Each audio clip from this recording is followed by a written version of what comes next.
Hey guys, welcome back to my YouTube channel MPR bikers. तो जैसा कि आप सभी ने हमारे पचमढ़ी के ब्लॉग देखे होंगे, इसके पहले हमने डाल रखे थे। जिसने भी नहीं देखा है, लिंक आपको डिस्क्रिप्शन बॉक्स में मिल जाएगी, आप इजीली वहां पर जाकर देख सकते हैं।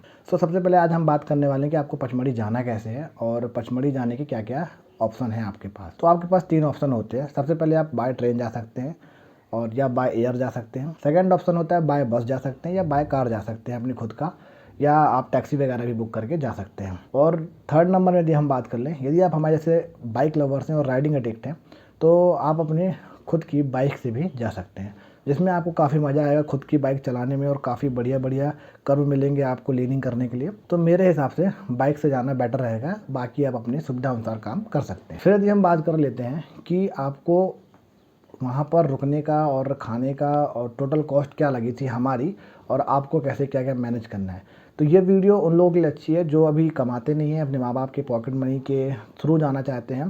तो उनको मैं बता दूं कि हमारा जो टोटल खर्चा था वो पर पर्सन 3,000 रुपये आप मान के चलिए, इतना लग गया था। अब कैसा कैसा क्या क्या लगा था सब कुछ बताता हूँ डिटेल में। अभी डिटेल जानना इसलिए ज़रूरी है कि कहीं कुछ गड़बड़ ना हो, इसलिए बता रहा हूँ, क्योंकि हम गए थे ऑफ सीजन। यदि आप यही ऑन सीजन जाओगे तो थोड़ा खर्चा आपका अप हो सकता है। तो यदि हम सबसे पहले बात कर लें कि हमारे बाइक का पेट्रोल का कितना लगा था, तो हमारे साथ थी 350X रॉयल एनफील्ड की, इंटरसेप्टर 650 और हमारी क्लासिक 350। ये 3 बाइक हमारी साथ में गई थी, जिसमें से इंटरसेप्टर 650 में 2200 या 2300 रुपये का तेल मान के चलिए लग गया था। 2250 मतलब 2300 रुपये का तेल लग गया था। 350X में भी 1700-1800 रुपये का तेल लग गया था और हमारी क्लासिक 350 में भी 1700-1800 रुपये का तेल लग गया था। तो ये हो गई पेट्रोल की बारे में बातें। अब खर्चा क्या क्या कैसा कैसा हमने मैनेज किया था। तो हम 3 बंदे थे, तीनों ने 1,000 रुपये एक जगह रखे, मतलब मेरे पास उन्होंने 1,000 रुपये दिया और मेरे खुद के 1,000 3,000 हुए। इस 3,000 में हमने 800 रुपये का रूम लिया, जो कि सतपुड़ा सफारी एक होटल का नाम है, वहाँ पर रुके थे और वहाँ का रूम काफ़ी बढ़िया था। तो रूम लेने के भी अपने 2 फ़ायदे हैं। कैसे? या तो आप अपना ऑनलाइन बुकिंग करके आइए या तो आप ऑफलाइन बुकिंग करिए। ऑनलाइन बुकिंग करने में क्या होगा, जो रेट है उसी रेट में आपको रूम मिल जाएगा, यदि आप ऑफ सीज़न हो या ऑन सीज़न। ऑफलाइन लेने में क्या फ़ायदा है, यदि आप ऑफ सीज़न आते हैं तो आपको ज़्यादा कुछ नहीं करना पड़ेगा। वहाँ गए, बात किए, 100-200 रुपये कम करा सकते। जैसे हमको 1,000 रुपये बोला था भैया ने, हमने थोड़ा सा कम करा के 800 रुपये तक हमने 3 लोग के बीच में और रूम कर लिया। रूम बहुत बढ़िया था, गीजर पानी सब टाइम टू टाइम अवेलेबल था, कोई दिक्कत वाली बात नहीं थी। डबल बेड का वहाँ पर सोने का व्यवस्था था, तो जिस वजह से हम 3 लोग आराम से वहाँ पर सेट हो गए थे। तो ये हो गई हमारे रुकने की बात है।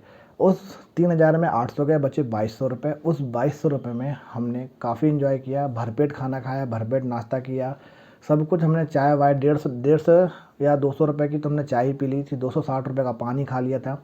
तो आप समझ सकते हैं कि हमने जो रहीसी की थी वो एक नेक्स्ट लेवल की थी उस 2,200 रुपये में।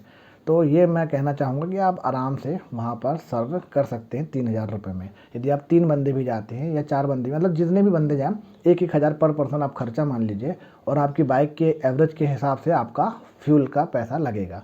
तो ये हो गई अपनी बात है। यदि कोई साइन से जाता या 125 सेगमेंट की किसी भी बाइक से जाता तो उसका खर्चा और कम हो जाता, 700-800 रुपये में ही काम हो जाता पेट्रोल का। तो अपने अपने सुविधानुसार अपने अपनी बाइक ले जा सकते हैं। तो ये हो गया हमारे पेट्रोल का, रुकने का और खाने का पैसा। अब वहाँ पे घूमने वाली क्या क्या प्लेसेस हैं और कितने दिन का प्लान करें। जैसा कि आपने हमारे सिर्फ 2 ब्लॉग देखे होंगे, क्योंकि हम वहाँ पर सिर्फ 2 दिन ही स्टे किए थे, क्योंकि हम वहाँ पर ना कि घूमने के पर्पज़ से गए थे, हम गए थे सिर्फ अपनी बाइक को चलाने, मतलब हम राइड करने के लिए गए थे कि हमको एक लॉन्ग राइड करना है। तो हम वो राइड करने के लिए गए थे, जो कि काफ़ी मज़ा आया हमको उस राइड में। काफ़ी अच्छे अच्छे कर्व हैं, काफ़ी बढ़िया लीनिंग होती है वहाँ पर। बाइक चलाने का सही मज़ा तो लीनिंग वाले या कर्व वाले रोडों पर ही है। तो आप ऐसा कुछ करना चाहते हैं तो अपनी बाइक से जाएं, बट ओन रिस्क होता है, थोड़ा सा रिस्क भी रहता है, इसलिए आप सावधानी से, क्योंकि सिंगल लेन है तो आपको ओवर स्पीडिंग भी नहीं करना है। तो ये हो गई अपनी बातें। फिर उसके बाद हम बात करते हैं कि आपको घूमने के लिए क्या कैसे वहाँ पे साधन मिलेंगे। जैसे कि हमने बाइक से गए थे और धूपगढ़ नहीं गए। अब कई लोग कमेंट करेंगे धूपगढ़ नहीं गए तो क्या पचमढ़ी घूमे। भाई वहाँ पर बाइक जाना अलाउड नहीं था और हम अपनी बाइक के बिना धूपगढ़ नहीं जाना चाहते थे। और साथ ही साथ आपको एक राज की बात बताता हूँ कि हमको 1,500 रुपये जिप्सी के देने पड़ते, और सिर्फ 3 बंदे थे हमको कोई 3 लोग और मिल ही नहीं रहता कि हम 6 लोग मिल जाए और हमारा जिप्सी का हो जाए, क्योंकि एक जिप्सी में 6 लोग अलाउड होते हैं। अब उसमें आप 2 जाओ या सिंगल जाओ या 6 के 6 भर के जाओ, तो वही मैं कहूँगा कि 6 लोगों के हिसाब से जिप्सी का रेंट लगता है 1,500 रुपये। फिर फॉरेस्ट के चार्जेस अलग रहते हैं, तो मान के चलो 2,000, 2,200, 2,500 रुपये तक आपका जिप्सी का सब कुछ हो जाता है। तो यदि आप फैमिली के साथ जाते हैं तो आपको बढ़िया से बढ़िया लोग लेके जाना है। या तो आप 4 लोग हैं तो ठीक है, 2 ऐसे लोग ढूंढिए जो सिर्फ हस्बैंड वाइफ हों, या 2 ऐसे कोई भी लोग ढूंढ लीजिए जो आपकी फैमिली के साथ एडजस्ट हो जाए, जिससे आपका थोड़ा पैसा बच जाएगा। यदि आप उतना पैसा नहीं बचाना चाहते तो आप 4 लोग भी 6 का पैसा देकर जा सकते हैं। ये हो गई अपनी जिप्सी की बातें। बाइक हमारे पचमढ़ी में सब जगह अवेलेबल है और सब जगह आप ले जा सकते हैं सिवाय धूपगढ़ के। अब यदि वहाँ पर किसी को घूमना हो तो ज़रूरी नहीं कि आप जिप्सी लो, मार्केट वार्केट घूमना हो किसी को तो बाइक रेंट पे मिलती है, रेंट पे बाइक उठाओ और बढ़िया जाओ। एक पेट्रोल पंप है, वहीं पे एक लिक्कर शॉप है, जो लिक्कर के शौकीन है वहाँ से लिक्कर भी ले सकते हैं।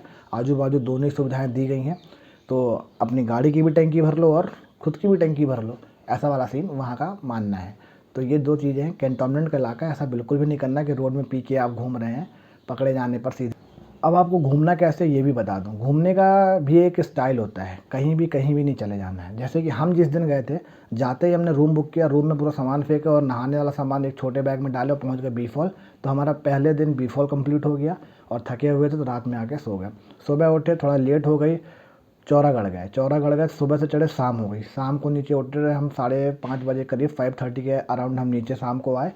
नीचे आने के बाद हमने चाय वाय पी और अपना थोड़ा सा, सुबह से कुछ खाई नहीं थी तो मैगी वगैरह हमने वहीं पे पंडित जी की दुकान के सामने ही हमने मैगी और वेज आलू मिक्स वगैरह खाया। काफ़ी बढ़िया बनाया था उसने, तो आप वहाँ वो ट्राई कर सकते हो। उसका प्राइस भी रीज़नेबल है, पहाड़ों में आपको ढंग का मिल रहा है, तो वो बेस्ट लगा मेरे को।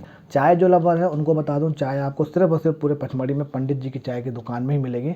10 रुपये की एक चाय मिलती है, काफ़ी बढ़िया चाय है, तो आप वहाँ पर चाय पी सकते हैं। फिर हम बात कर लेते हैं अपने कि और क्या क्या है वहाँ पे घूमने को। तो वहाँ पे आपको बताया जैसे कि आप चौरागढ़ जाएंगे तो उसी रास्ते में आपको हांडी खो, प्रियदर्शनी पॉइंट सब कुछ मिलता है। इसलिए मैं कह रहा हूँ कि जिसको चौरागढ़ वाला रूट पकड़ना है वो सुबह 4 बजे उठे, फैमिली को भी उठाए, 5 बजे निकल जाए रूम से। सबसे पहले चौरागढ़ जाए। ऊपर चढ़ना क्योंकि बहुत डिफ़िकल्ट है, इस वजह से कहूँगा कि आप अपनी फैमिली के साथ है तो थोड़ा जल्दी जाइए, क्योंकि टाइम ज़्यादा लगता है। क्योंकि 4200 फीट की ऊंचाई पर वो शंकर बाबा का मंदिर है, अपने भोले बाबा का। तो उसको देखने के लिए यदि आप जा रहे हैं तो आपको थोड़ा टाइम तो लेकर जाना पड़ेगा, इसलिए आप बिल्कुल जाएँ। थकान बहुत होगी आने और जाने में, क्योंकि यदि आप बाहर वाली पार्किंग से गाड़ी पार्क करते हैं और ऊपर तक जाते हैं तो 9 किलोमीटर चलना है। और जहाँ से हमने गाड़ी पार्क की थी, मतलब एक साइड से रास्ता था, वहाँ से हम आ गए थे, तो वहाँ से हमारा अराउंड कहना चाहिए 2 किलोमीटर या 1.5-2 किलोमीटर बच गया था, जिससे हमको वो नहीं चलना पड़ा था। फिर जहाँ से हमने बाइक पार्क करके चलना स्टार्ट किया था तो जाना और आना 6 किलोमीटर पड़ गया था। और वो 6 किलोमीटर कितना खतरनाक था वो हम ही जानते हैं। खतरनाक मतलब बहुत ज़्यादा थकान होती है। ऊपर से हम रूम का चेकआउट कर चुके थे, बैग हमारे कंधों पे थे, उस भारी वजन के साथ हम ऊपर तक गए और फिर उसके बाद नीचे आए, तो हम ही जानते हैं कि क्या हालत हुई थी हमारी। तो ये था चौरागढ़ का। और आपको वहाँ पर घूमने के लिए जटाशंकर मिल जाएगा, पांडव केव्स मिल जाएगा, पांडव नेशनल पार्क मिल जाएगा। नेशनल पार्क नहीं बोलेंगे, पांडव पार्क बोल सकते हैं, सॉरी, नेशनल पार्क तो एक अलग ही लेवल चीज़ होती है। गोल्फ ग्राउंड वगैरह काफ़ी बढ़िया वहाँ पर चीज़ें हैं, आप जाइए, 3-4 दिन रुकिए। छोटी छोटी चीज़ें भी, जैसे प्रियदर्शनी पॉइंट से पूरा पचमढ़ी दिखता है, इसलिए उसको प्रियदर्शनी पॉइंट करते हैं और लोगों का वो बहुत ज़्यादा प्रिय है दर्शन करने के लिए पूरे पचमढ़ी के। तो प्रियदर्शनी पॉइंट नाम ही इसलिए अच्छा है। और यदि आप ठंड के समय जाते हैं तो वहाँ से आपको बस घाटी और फॉग दिखाई देगा, तो काफ़ी बढ़िया आपको वो लगने वाला है। तो ये था अपना वीडियो, होप सो आपको इन्फॉर्मेटिव लगा होगा। यदि हमारी मेहनत थोड़ी सी भी आपको अप्रिशिएट करती है तो ज़रूर इस वीडियो को लाइक कर देना, अपने दोस्तों में से ज़्यादा से ज़्यादा शेयर कर देना। अभी तक चैनल पर नए हो तो प्लीज़ चैनल को सब्सक्राइब कर देना। एक सब्सक्रिप्शन मांग रहे हैं, ना कि आपसे आपकी बैंक डिटेल, क्योंकि आप लोग कितना तो बैंक फ्रॉड में फंस जाते हो ऐसे करते करते। एक सब्सक्रिप्शन चाहिए, बस हो गया, और कंटिन्यू वीडियो को देखते रहिए। बस इतना ही आपसे हमको उम्मीदें हैं और इतना ही आपसे चाहिए। तो होप्स तो आपको वीडियो पसंद आई होगी। यहीं पे करेंगे वीडियो का एंड।